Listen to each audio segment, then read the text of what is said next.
Welcome back to the Blue Stable Podcast, everybody. Welcome back to the official Colts podcast of Fansided. Shout out Fansided for having us here. We are always happy to be here, guys.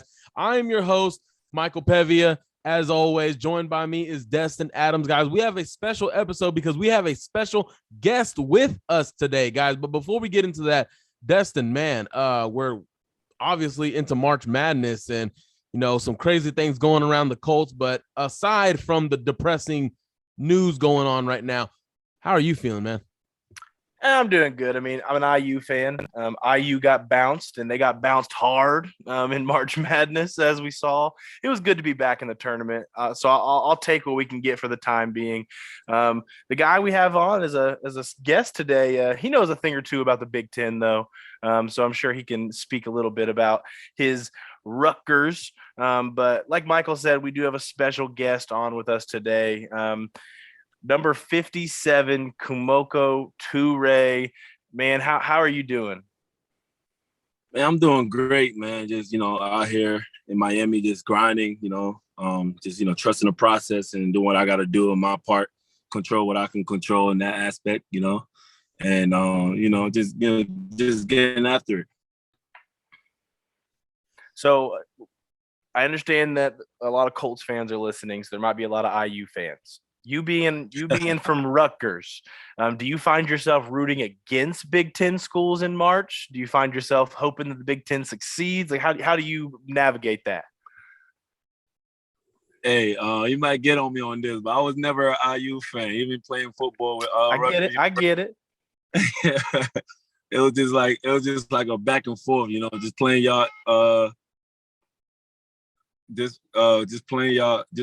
Hold on, sorry. Got a call. Just playing in 2014, just our first time being in the Big Ten, and it's like we beat y'all, and y'all beating us, this tick and tack type stuff like that. So it was just annoying. It's just annoying. Y'all do good. I remember y'all fans is crazy. I just remember y'all fans booing us. It's all that crazy stuff. We end up winning. I think y'all was up by 20 points, but it was just a rivalry. It was fun at the same time though. But IU was one of the Big Ten team. I just liked it all. Hey, I get it. It happens. So there's definitely a rivalry going on between Rutgers and Indiana, huh? Mm-hmm. Oh, I mean, absolutely. Hey, I guess people don't really know, but the Big Ten in general, I feel like new rivalries form every 4 years as people come in and go. I mean, there's the big ones like Michigan and Michigan State are always going to hate each other. Doesn't matter who's there. But Indiana and Rutgers have had some. Indiana, Ohio State, Indiana and Purdue, they're going to hate each other no matter what. But the Big Ten is just full of talent, man. I mean, you're a Big 12 fan, Michael, so I guess you don't know about that. We have the best basketball conference, and we just went 6-0. What are you talking about? Hey, my team. And this is not saying much at all, but I'm 23 years old. In my lifetime, I just witnessed our first NCAA tournament win last night, TCU. And I know, Kemoko, you know Ben Banigou, he was excited about that win because we have not been. Hey, don't start nothing because if I see him, I'm going to start some stuff with him too. TCU, all the time with me and him get on each other on TCU and stuff like that. It's funny. Definitely, man. But I'm excited, of course, for TCU for basketball and everything. Indiana, I don't know why they haven't had much success to have any kind of rivalries with anybody. You have to be good to be able to have rivalries. So, guys, let's get the show going, guys. This is all good and fun and everything. Kemoko Turay joining us here on the Blue Stable podcast. But Kemoko, I want to start off with our first question of this show, man. How much has working with Robert Mathis added to your game? Man, Robert Mathis added so much to my game. Not only in the game, he taught me the aspect of being a pro, and just preparing me. Seeing him every day, I'm always learning something new from things that he did, mistakes that he did in the past. He would related back to me, and then just trying to tell me things to avoid, things not to avoid, things to do constantly. And he did everything in his power just to like make sure that, you know, put me under his wing, and I just learned everything from him. And I try to take advantage of every opportunity I could get from Robert Mathis to pick his brain and just learn new skill set, you know. And he knew that I had the skill set to be as good as I can be. He knew I had more in the tank. Unfortunately, what happened in 2019 year kind of like slowed that down a little bit. But other than that, like constantly just, you know, would stay with me and just constantly staying in my ear and just being a mentor, being just constantly telling me what I need to do, what I need to avoid, what I, you know, just to get back on the field, you know. He's really been a big inspiration into my life, especially being in the league. Yeah, I mean, here in Indy, we love Robert Mathis, obviously. Just one of the greats back in the Mathis Freeney days. So we always love when we were getting to hear Mathis kind of speak on some of the pass rushers today. And you could tell from social media how he's taken a special liking and special mentorship over you with all the posts that he makes a little bit. I guess going on here to some current teammates, maybe. Robert Mathis has had a really great mentorship over you, but has there been any teammates that have meant the most to you that have been in Indianapolis throughout your time as a Colt? Oh, yeah, plenty. We had guys like Jabal Shear starting off my rookie year, just learning how he was as a pro, and Justin Houston, D-Buck, and other young players that's not up, like, you know, like Grove Stewart, you know, just like looking at different aspects of guys and how and different personality. You kind of pick certain things that you need to work on, and you know your flaws and things and that, and what they really good at, and what their strengths are, and you just trying to learn from them. You know, everybody has different personality where in a team where you try to pick up from and just try to adapt from. So I said a lot of majority of the guys that had a big influence on me, because I learned a lot from each individual guys, and they just talking to them, each individually kind of they taught me their way of being a pro, especially learning from Robert Mathis, also learning from them. You just kind of like pick out from the bunch and what you need to relate to your life as a player. This is kind of a little side comment about teammates. And if you are back in Indianapolis, the Colts did just acquire a pass rusher from Vegas, Yannick. Any thoughts on his game that you've seen from afar? Man, I remember watching Yannick when I was in college. He's a sensational player. Guy bring in the pass rush side, bring everything he got.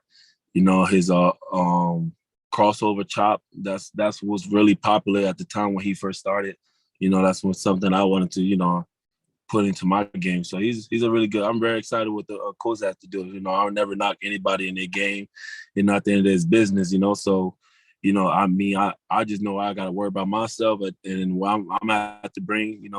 Like I said, due to the ankle injury, that kind of like postponed my development, but then again came back. So now, I'm being healthy last year it got me right back in track to being that dominant player.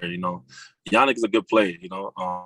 They got a good player that they had ahead of them. So that's a good decision that they make. That's at the end of the day out of my control, and I can only worry about what Kemoko Turay could do this year, and from moving on from the year that I have. Definitely good stuff. Kemoko, I want to ask you something here. The only defensive coordinator you've had in your NFL career thus far has been Matt Eberflus. Now he is with the Chicago Bears. He's the head coach over there. Mm-hmm. Obviously, congratulations, big time. Definitely deserved it. He's highly respected in the league. But what are your thoughts on the new defensive coordinator for the Indianapolis Colts now, Gus Bradley, who has been to a Super Bowl, had plenty of success as a defensive coordinator? What are your thoughts on Gus Bradley? I spoke to him. Great guy, great opportunity. For the Colts. Hold on, that's Muhammad. Al-Qadim Muhammad on him. Al-Qadim. Congrats on the new contract. Yes, congratulations. Hey. Congratulations. Hey, yo, man. They say congratulations on the new contract. I'm on the interview. Oh, thank you. Congratulations, man. No problem. Thank you. Yeah. So like, I talked to Gus, like, one-on-one. We had a conversation. Great guy. Seemed like, very well, be very proactive on what he believes in and stuff like that. So I got to meet him as a person, great person. Felt like, Coach picked up a right, defensive coordinator to like, also, help the team out, especially in the defensive line side, give opportunity for the D line to like, go out there, go after the quarterback and whatever, being that, you see his record and things that he did with the Raiders and stuff like that. And he did a phenomenal job with the front four.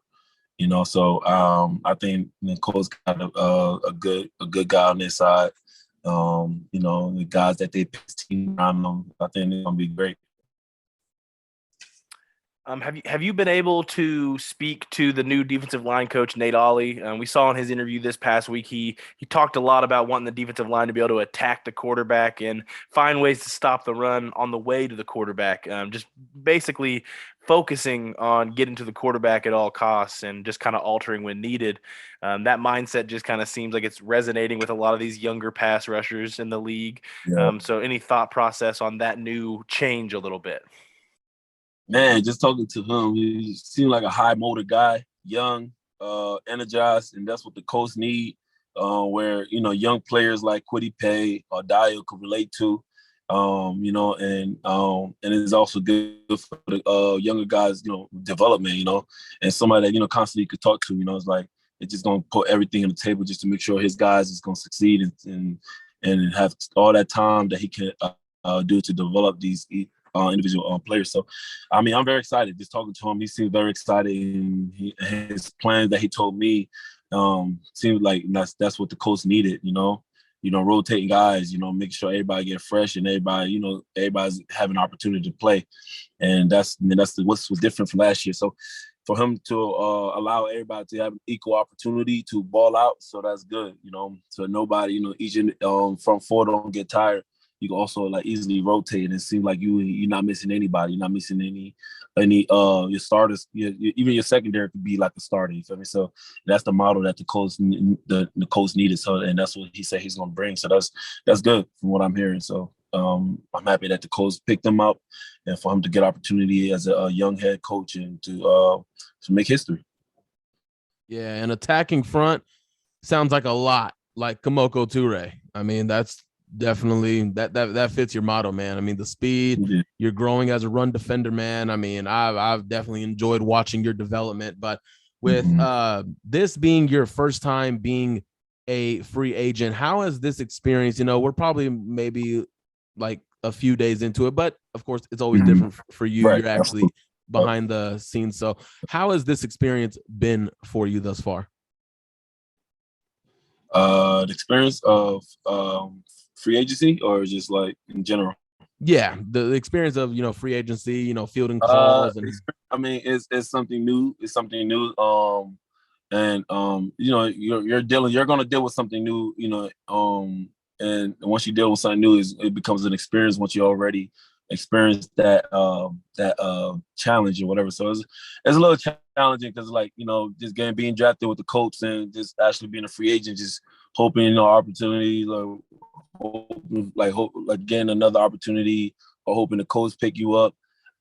That's something I was like trying to figure out, but it's like that's you learn again. You talk to Robert Mathis, guys like Robert Mathis that have been through it. You talk to guys like Justin Houston, all these guys that already been through this free agency. And then I talked to Ty Whitehead, who also gave me his advice and about the free agency. They tell me about my thing. Like my issue was everybody talking about the injury, but now everybody don't know that I was hurt off the injury. It was not injury. It's just one specific thing was the ankle, which prolonged me from to playing and coming back right on track because I had issues on the ankles and stuff like that. But and that deterred me from producing that consistent on that 2 years that I actually didn't, that I missed. But it's that's the challenging part, just being a pass rusher. People haven't really got to see how I really am. And yes, last year's the pinpoint of me showing that how I could be as a healthy player and coming back from being truly, healthy and stuff like that, and show what I could bring on the table with the 20% snap that I have, and just playing 20% snap and 5.5 sacks. So just like that should show, I feel like that's what people not seeing, just being playing limited and then just, being misunderstood and not really knowing the player and like trying to figure out what's going on what happened, what happened to Turay, what's going on with Turay. Turay's still the same player, Turay had a will, like it's like driving a car. You got a flat tire, and then the car ain't gonna drive fast. If you got a Maserati, it's not gonna just go as fast as it can because it's a flat tire. Once you flick that flat tire, keep the ball rolling. So that's the same. That's the situation I've dealt with. So it's like, as a free agency, that's the question. Is just like, what's up with this Kemoko Turay, good player, and not playing as much snaps. But he's second in sacks. But I mean, your kid get opportunity, he's gonna ball out. If you play less, it's gonna show less. But with the snap that I had, I did the best I can. And try to do everything for the team, and then put my body on the line for the team because I love the game. I love the game of football. I love the game of pass rush. I love to get after the quarterback. So, and that's me. I'm a pass rusher. I'm not a DN. I'm a pass rusher, and I get after the quarterback. So once my will start getting better, and everything start handling itself. I do want to ask you, kind of a off script question here. That 2019, before the unfortunate thing happened in Kansas City, Kemoko, you were on another level. You made that second jump. Your first step was incredible. Your chop, your rip, it was great. How, and this is more of a mental mentality looking forward. How do you not let that affect you moving forward? Because that was a horrific injury, but you've made another step forward. Speaking from someone who experienced a horrific injury like that, how do you keep going, and what do you do to keep yourself moving forward in high hopes, regardless if you're down, high or low moments, keep going and trying to get better? Man, good question, man. I have a motto. You know how Kobe Bryant have a motto saying Mamba, right? And my motto is, I'm like, people call me the dragon. So I got the mentality, like, I work hard. I don't let obstacles deter me how the future is going to be. I worry about the present, and I worry about the things I could control. Things I can't control and things that I love. I do everything with a purpose. So with the injury, the first year, I wasn't satisfied with the first year. I had 4 sacks. I was like, yo, I want to be that guy for the Colts, because the Colts believed in me. I got drafted second round, this, that, and the third. And my whole mindset, I want to be that guy. You feel me? Like, I look at guys like Von Miller that I look up to, and I've seen Yannick a couple times, but Jason Pierre-Paul was one of the guys that I actually idolized. And along the way, I had a role model like Robert Mathis. And that's when I really started knowing about Robert Mathis. I didn't know a lot of football back then as I was going. I learned as I kept going, so I had more passion.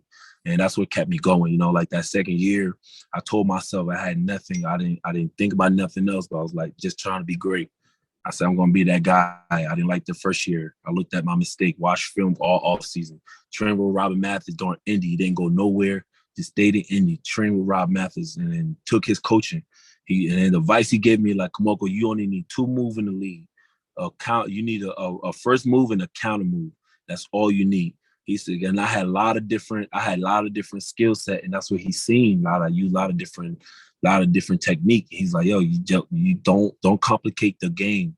Just make it easy for yourself. Work smart, not hard. So as I understand that from Robert Mathis, that's why I say he's really one of the big role model that I actually idolized. He really got me to that jump from that second year, and it changed my whole mindset. Coming in the first year, and then like playing against the Chargers, I was like, I'm getting 2 or 3 sacks a game. That's my mindset. You know, I did everything with a purpose. It wasn't just because of me. I was like, yo, I'm gonna show the Colts that I'm gonna be that pass rusher. You know, unfortunately, you know, got more opportunity. Got more opportunity to play more snaps. I was getting 10, 11 snaps a game. So I got an opportunity to play the Kansas City Chiefs. That's the most snap that I had. And then I played. I was like, yo, I'm gonna ball out. I'm gonna play. I'm gonna be out. I'm gonna be in Patrick Mahomes' face every second, first and second down and third. And that's the type of player that I am because I play with a purpose. And when I got hurt, and that mindset never went, you know, because it's the game we played. It's the game we signed up for. So, you know, and that I never, you know, some people when they get hurt, they start getting cautious of their injuries or just start overthinking stuff. And I had a strong mindset. So I was just like had a strong mindset getting back to the game, you know. And, you know, unfortunately, you know, now things didn't go as planned that first year, you know, after getting hurt, you know, ankle still not what it needed to be, you know. And fought through it, you know, still played, you know. It's just like I was self-driven. I still played through it and try to help the team as best I can. It didn't work out. The wheel was still flat, you know. And last year was the best I ever felt, you know, just coming in and got the surgery done, extra surgery done. So I got right. So I just got better. You know, when I got better, you know, the opportunity, you know, been missing for 2 years. So maybe my opportunity wasn't given, you know, guys came in, guys stepped up. Al-Qadim Muhammad stepped up, you know. So guys like that. So I had to prove myself again, you know, just try to prove myself like I still belong and stuff like that. So the little opportunity that I had, I took advantage of every little opportunity I got. If I had 10 snaps, I'm gonna make sure 10 snaps. I'm gonna calculate. I'm trying to make sure I get 2 sacks out of the 10 snaps. So and that's what kept me going. You know, like I took advantage of the opportunity that I have, and that's what most kids and most athletes don't like have them when they get complacent. I didn't get complacent. I did everything with a purpose. Yeah, so this next question, I know free agency is very uncertain, so you can feel free to be as vague as you want. You can feel free to go in detail if you'd like. It's really up to you on this. But like, what's next for Kemoko Turay? Like, what is the next step for you? Kemoko Turay, next for Kemoko Turay is he trying to reach his full potential. I haven't reached my full potential, you know. I mean, last year I played only 20% snap, and I could have gotten more. And 20% snaps, you know, a couple of times I could have had 8 or 9 sacks out of. And if you calculate that, I probably had like 9 sacks out of the 20% snap. Would have been absurd for a kid playing that many snaps. So I just know Kemoko Turay, if he gets more opportunity and there's more, and then I'm already handling what I got to do, just taking care of my body, working hard, you know.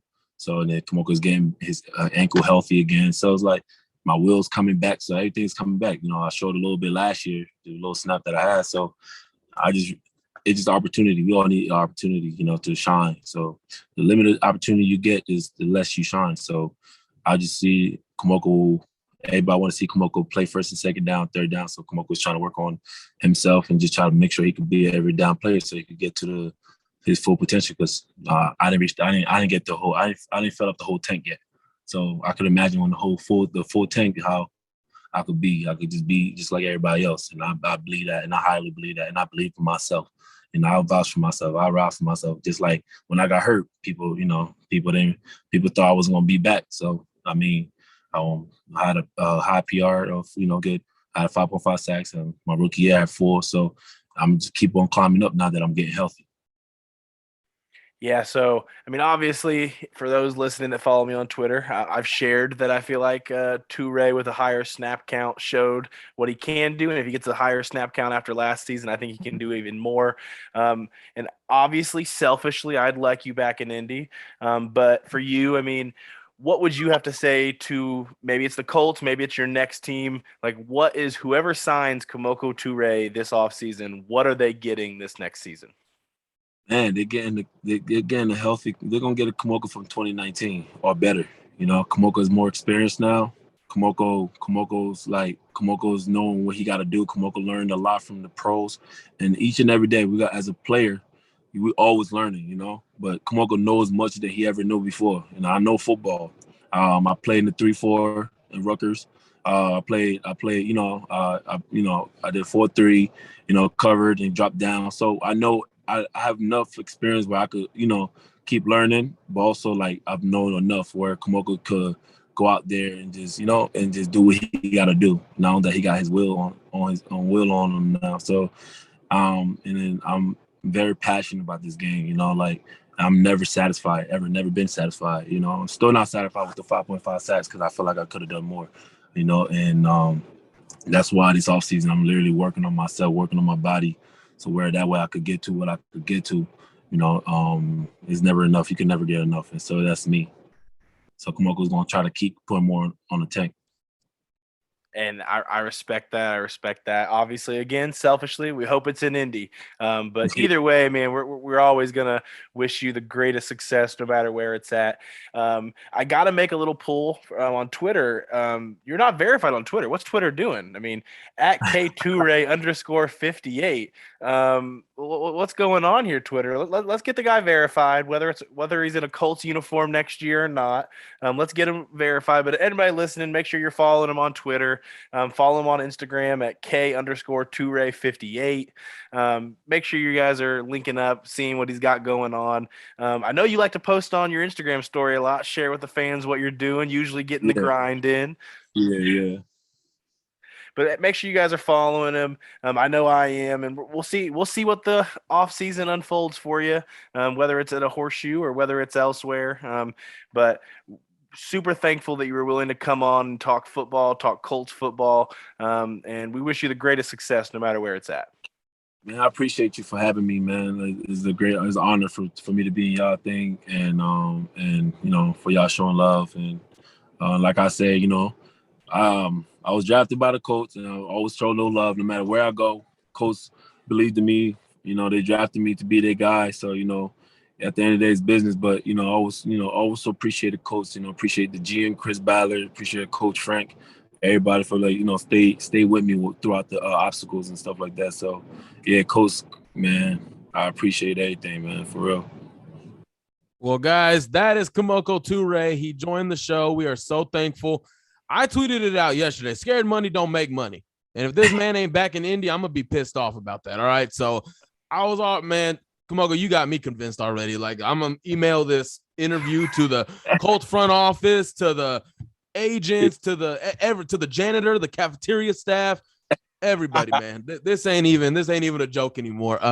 So guys, once again, Kemoko, man, thank you for coming on. Best of luck to you, your family, your journey, wherever it is, man. We're praying for you. We're hoping for the best for you and your career and your family. Guys, he is Kemoko Turay. He is Destin Adams. I am Michael Pevia. If you are not already subscribed to the Blue Stable YouTube, make sure you're following us. Of course, follow Kemoko already. And again, guys, we'll be back at it with more Colts news and hopefully some more moves coming soon, guys. Y'all take care. Take care. Thank you for having me, Mike. Thank you, Adam.